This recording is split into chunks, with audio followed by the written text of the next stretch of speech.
पाणीपुरी. पाणीपुरीला तशी बरीच नावे आहेत.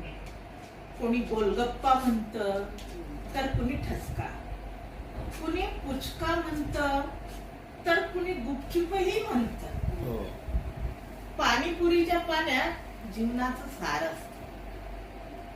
हातात धरून खाताना कॉन्फिडन्स असतो. कधी कधी तोंडाजवळ नेता नेता अचानक फुटते, जणू स्वप्न हातातून सुटते.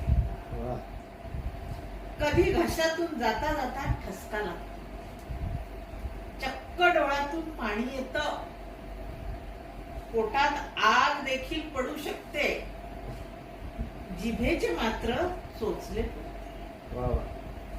आंबट गोड तिखटाने मनही तृप्त होते. प्रत्येक ठिकाणच्या पाणीपुरीची चवच न्यारी, खाताना मात्र वाटते लय भारी. कितीही ठसका लागला, कितीही वेळा फुटली, तरी परत परत खावीशी वाटते पाणीपुरी. पाणीपुरी खाल्ल्यासारखं डोळ्यासमोर ते चित्र आलं सगळं.